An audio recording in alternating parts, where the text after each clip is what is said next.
Tras el mito de la conquista de México, parte 4. Más allá del mito. ¿Quiénes integraron la alianza de indígenas y españoles contra los mexicas? De acuerdo con algunos estudiosos, los vencedores de 1521 integraban una alianza multiétnica de guerreros tlaxcaltecas, texcocanos, totonacas, chalcas y matlatzincas, entre muchos otros, que tenían sus propias razones y objetivos para destruir a los mexicas. La mayoría de estos guerreros pertenecía a pueblos sometidos por los mexicas en la costa del Golfo y en los actuales estados de México, Puebla y Tlaxcala. Fueron decenas de miles los que se unieron a la lucha. En términos globales, el 99% de quienes participaron en el conflicto pertenecían a estos pueblos. El 1% restante eran los españoles, que dependían por completo de las provisiones y apoyos que les proporcionaban los pueblos indígenas. Por eso, señalan que los peninsulares no pudieron haber liderado la alianza. La idea de que sí lo hacían, según los estudiosos, parece ser más una invención construida por Cortés en sus cartas de relación. Lo que tal vez sí hicieron los españoles fue acelerar la integración de las alianzas y después aprovecharla al máximo para obtener enormes beneficios. En similar medida, los aliados indígenas manipularon y aprovecharon la capacidad de violencia y letalidad del armamento español. También hay que tomar en cuenta la participación y el papel de las mujeres, que mantuvieron vivos a los españoles y los integraron al mundo mesoamericano. En particular, cabe resaltar el rol de Malintzin, tan importante o más, quizá mucho más, que el de Cortés en la construcción de las alianzas. En las alianzas entre acolhuas, xochimilcas, chalcas, huejotzincas, tlaxcaltecas, texcocanos, entre muchos otros pueblos, y los españoles, cada uno tenía sus razones para embarcarse en una guerra atroz. Puede ser que los mexicas contaran con más apoyo de lo que parece, pero al parecer, la mayoría de los altépetl sojuzgados decidió aliarse con los peninsulares. De acuerdo con algunos estudiosos, en Mesoamérica la guerra era una práctica cotidiana que hasta antes de la llegada de los españoles llevaba al menos 3 siglos de involucrar alianzas de todo tipo, costumbre que alcanzó su máxima expresión con la victoria de la Triple Alianza, liderada por México Tenochtitlán. La guerra era una parte fundamental del sistema de dominación y tributo, y se recurría a ella con diferentes propósitos. Cuando había pugnas por el poder entre miembros de diferentes linajes, cuando había que someter a nuevos pueblos llegados del sur o del norte, cuando se requería imponer nuevos tributos o aumentarlos, o cuando se necesitaba capturar guerreros enemigos para el sacrificio. La guerra era parte fundamental del orden establecido e implicaba necesariamente la realización de alianzas. Si en Mesoamérica la guerra era una parte sustancial del sistema, también cabe decir lo mismo para los españoles, aunque por sus diferentes prácticas se podría señalar que las de los europeos eran más violentas y salvajes que las nativas.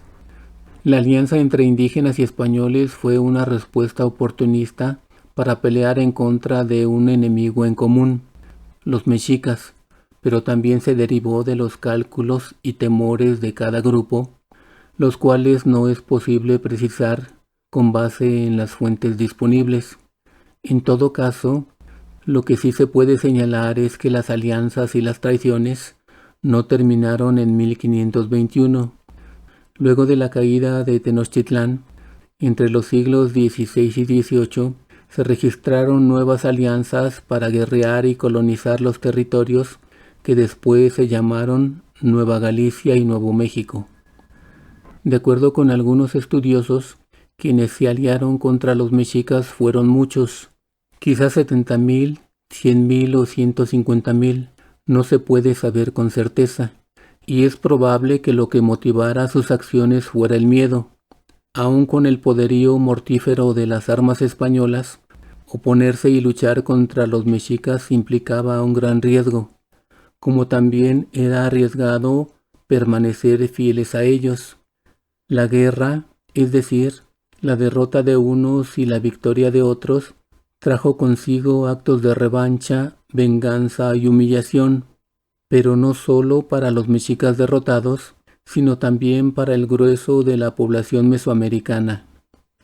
Independientemente de los tlaxcaltecas y de otros grupos de la nobleza nativa, cuyos fueros y privilegios fueron más o menos respetados, pronto muchos indígenas tuvieron razones para sentirse traicionados por sus supuestos aliados españoles, que se dieron a la tarea de reconstruir el linaje noble mexica y su derecho de dominación, con el único propósito de consolidar, en alianza con los grupos de la élite indígena, el poder español y extraer la mayor riqueza posible de estas tierras. No todos odiaban a los mexicas. El hecho de que varios pueblos indígenas se unieran en contra de los mexicas no significaba que todos los pueblos mesoamericanos los odiaran. Al parecer, muchos lo hacían, como los totonacas y los tlaxcaltecas, debido a los tributos, el vasallaje y las guerras, pero muchos otros los seguían y admiraban. En el Valle Central, por ejemplo, los matrimonios mixtos y las lealtades personales unían a las clases nobles mexicas con las de otros pueblos, lo que los convertía en aliados. En Texcoco, por citar un caso, algunos miembros de la élite se unieron a la coalición antimexica, pero otros fueron a Tenochtitlán a pelear hasta la muerte junto con los mexicas. Aunque eso no solo sucedió con los integrantes de las élites. De manera trágica, la guerra dividió a comunidades y familias, no solo a través de la muerte o la esclavitud, sino porque hombres y mujeres se vieron obligados a escoger un bando.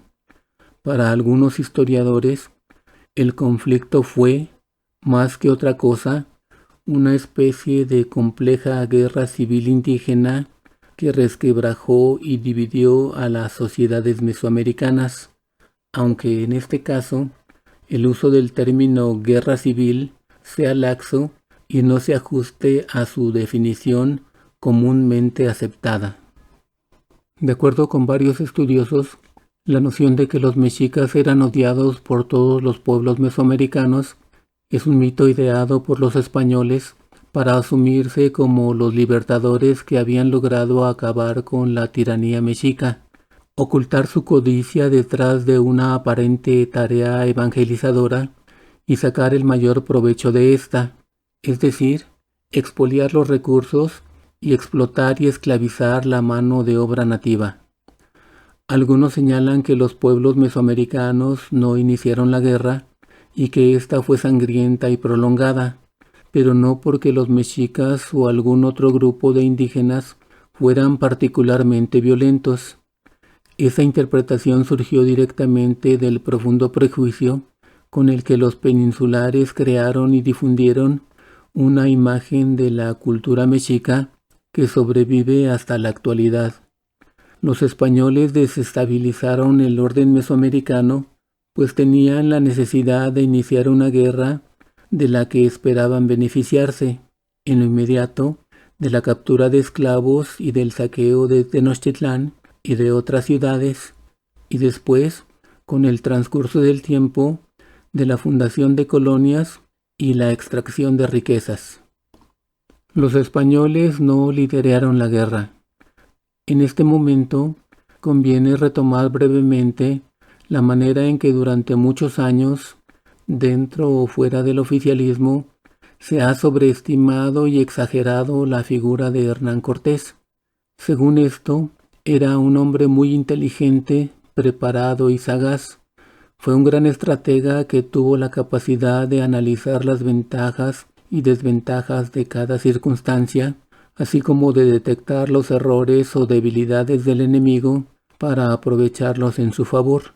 Tuvo la habilidad política de atraer a su causa a los pueblos que se sentían oprimidos por los mexicas, pero esta fue la desmesurada versión que Cortés vendió de sí mismo.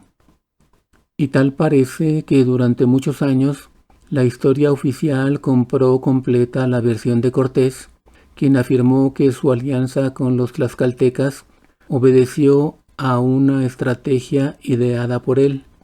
En la rivalidad entre los tlaxcaltecas y los mexicas, Cortés, astutamente, visualizó la posibilidad de someterlos más rápidamente con el procedimiento de divide y vencerás. El gran problema de esta mitificación de Cortés es que se fundamenta en lo que el propio capitán escribió sobre sí mismo y sus aparentes proezas en sus cartas de relación. De acuerdo con algunos estudiosos, aunque a Cortés y a sus huestes les interesaba sobremanera iniciar la guerra, eran pocos e ignoraban la cultura, los entretelones de la política y las luchas por el poder en la región mesoamericana, por lo que no tenían la capacidad para liderar el conflicto. Incluso sostienen que Cortés, al que durante muchísimos años se ha retratado como un ser de inteligencia y astucia superiores, con base en lo que Cortés escribió sobre sí mismo, particularmente en sus cartas de relación, carecía de las habilidades necesarias para forjar y mantener las alianzas que después pretendió haber creado. Al parecer, el capitán español era un tipo más bien mediocre, con una debilidad por la fantasía y un títere de los otros capitanes, a quienes unían endebles lazos. Además, los oficiales españoles no tenían las aptitudes para comprender el caos producido por la espiral de violencia que habían desatado, ni el suficiente entendimiento para descifrar la compleja maraña de maquinaciones políticas de los gobernantes mesoamericanos. De esta manera, las alianzas entre españoles y mesoamericanos debieron ser, en gran medida, producto de los esfuerzos de los líderes y gobernantes indígenas y de la propia Malintzin. Los españoles se unieron a los pueblos mesoamericanos y no al revés. Por eso, sería más adecuado hablar de los conquistadores indígenas y de sus secuaces europeos. Menos del 1% de las fuerzas que se unieron a la lucha fueron españolas. El otro medio punto porcentual fueron taínos y hombres de ascendencia africana, y el 99% restante era mesoamericano. Debido a que los defensores de la ciudad eran todos nativos, esto significa que los participantes en el conflicto que consumió al centro de México en la primavera y el verano de 1521 eran indígenas en su inmensa mayoría. Aun cuando estos hechos han sido señalados por diferentes estudiosos, también han sido minimizados o incluso ignorados por la historia oficial.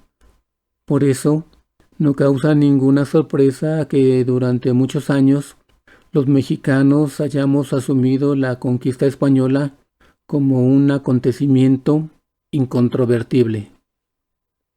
En la siguiente entrega abordaremos el mito de que los españoles eran superiores y contaban con la ayuda de Dios.